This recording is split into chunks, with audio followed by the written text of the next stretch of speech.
નમસ્કાર મિત્રો, વેધર ઇન્ફોર્મેશનમાં આપનું સ્વાગત છે અને હું છું પરેશ। ખાસ કરીને આજના વિડીયોમાં આપણે હવામાન વિશેની વાત કરવાની છે। આપણે વેધર ટીવી ઉપર તો ઘણી બધી માહિતી આપીએ છીએ, આજે લલકાર ઉપર પણ ઘણી બધી આપણે ચર્ચા કરવાની છે। એટલે સૌપ્રથમ દરેક મિત્રોને વિનંતી છે, વિડીયોને લાઈક આપીને શેર પણ કરજો અને આ લલકાર ચેનલને સબસ્ક્રાઇબ પણ કરજો। હવે જો આપણે હવામાનની વાત કરવા જઈએ તો આમ તો સાર્વત્રિક આ વર્ષની અંદર એટલે કે વર્ષ 2026ના ચોમાસા દરમિયાન સાર્વત્રિક વરસાદનો એક રાઉન્ડ આવ્યો, જે જુલાઈના પ્રથમ અઠવાડિયાની અંદર હતો।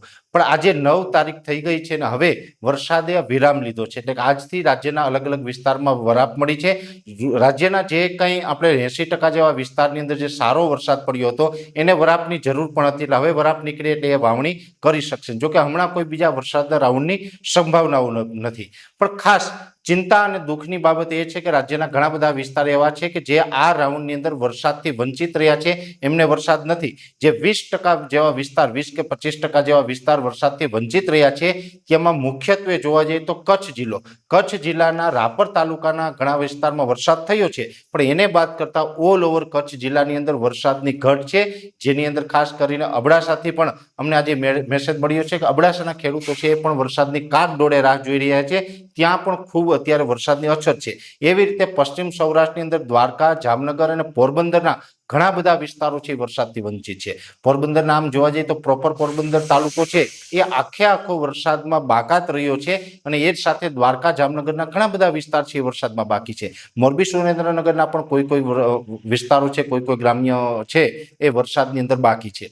ત્યારે હું આપને એ જણાવી દઉં કે આ જે બાકી રહેલા વિસ્તારો છે એમણે હમણાં કોઈ વરસાદની રાહ જોવી નહીં, કેમ કે હમણાં જો કોઈ નજીકના સમયમાં મોટો વરસાદનો રાઉન્ડ આવે તેવી સંભાવનાઓ ઓછી છે। મેં આપને વેધર ટીવી ઉપર પણ 2-3 વખત જણાવ્યું એમ 15 થી 20 તારીખ વચ્ચે એક વરસાદનો રાઉન્ડ આવશે, પણ એ છૂટાછવાયો હળવો સામાન્ય હશે। એમાં કદાચ અમુક વિસ્તારમાં લાભ મળે, અમુક વિસ્તારમાં ન પણ મળે। કદાચ એવું બને કે 20 થી લઈ અને 24 તારીખ વચ્ચે જે પશ્ચિમ સૌરાષ્ટ્ર અને કચ્છના વિસ્તારો બાકી છે એને કદાચ એકાદો લાભ અમુક વિસ્તારમાં મળે। બાકી જે 25 થી 31 જુલાઈનું જે સેશન હશે એ સેશનની અંદર પછી બધા જ વિસ્તારને વરસાદનો લાભ મળે તેવી શક્યતાઓ છે। એટલે ખાસ કરીને પોરબંદર, દ્વારકા, જામનગર, કચ્છ અને બીજા વિસ્તારો પણ કોઈ બાકી હોય એ બધાને મળશે। જોકે એ રાઉન્ડ હશે જુલાઈના એન્ડ સુધીમાં એક રાઉન્ડ આવશે, એ સાર્વત્રિક હશે, ઓલ ઓવર ગુજરાતને લાભ આવશે।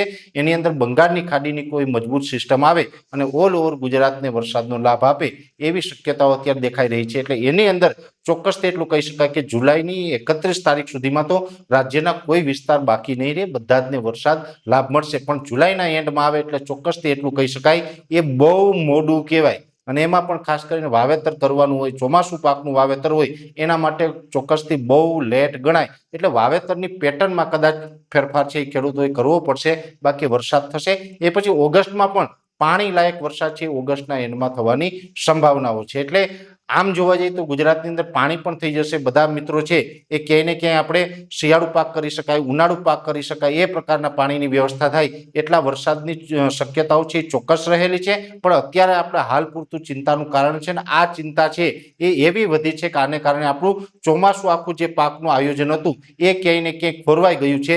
પણ એટલું ચોક્કસથી છે કે હમણાં 2-4 દિવસની અંદર કોઈ વરસાદની રાહ ખોટી ન જોવી। જો કોઈ વાવેતર ઓલરેડી કરેલું હોય અને પાક સુકાતો હોય, પાણીની વ્યવસ્થા હોય તો અત્યારે ફુવારાથી આપણે પાણી આપી દેવું। હમણાં કોઈ બીજો મોટો વરસાદની સંભાવનાઓ નથી, અને જ્યારે પણ વરસાદની કોઈ સિસ્ટમ બનશે અને એ સિસ્ટમનો લાભ તમારા વિસ્તારને મળવાનો હશે ત્યારે ચોક્કસથી એડવાન્સમાં અમે માહિતી આપી દેશું। પણ ખાસ દ્વારકા, જામનગર, પોરબંદર અને કચ્છ જિલ્લો આની અંદર અને અબડાસાથી પણ અમને આજે ખૂબ મેસેજ આવ્યા એ પ્રમાણે જોવા જતા આ બધા જ વિસ્તારને, આમ તો કચ્છ જિલ્લો છે એને તો જુલાઈની 25 થી 31માં જ લાભ મળશે, એ પહેલા તો કદાચ નસીબમાં હોય લાભ મળે તો અપવાદ છે, બાકી બહુ રાહ એમણે હમણાં જોવાની નથી। દ્વારકા, જામનગર અને પોરબંદરને 15 થી 20 તારીખમાં છૂટાછવાયા કોઈ ગ્રામ્ય વિસ્તારને લાભ મળશે, બાકી એને પણ પછી આવનારા સમયમાં એટલે કે જુલાઈના છેલ્લા અઠવાડિયાની અંદર સારા વરસાદનો લાભ મળશે।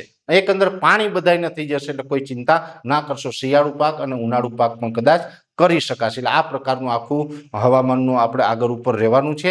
એટલે ઘણા બધા મિત્રોની ચિંતા હતી, એટલે ખાસ કરીને દ્વારકા, જામનગર, પોરબંદર અને કચ્છ વિશે સ્પેશિયલ ઉલ્લેખ કરીને આજના આ વિડીયોની અંદર માહિતી આપવાનો પ્રયત્ન કર્યો છે। વિશેષ માહિતી છે નેક્સ્ટ વિડીયોમાં આપવામાં આવશે। અત્યારે આ વિડીયોની અંદર એટલું જ। અંતમાં દરેક મિત્રોને વિનંતી રહેશે કે વિડીયોને લાઈક આપીને દરેક ગ્રુપમાં શેર કરી દેવો। જો તમે અમને યુટ્યુબ ઉપર જોઈ રહ્યા હો તો ચેનલને સબસ્ક્રાઇબ કરજો, સાથે ફેસબુક તથા ઇન્સ્ટાગ્રામ આઈડીને ફોલો કરજો। નમસ્કાર।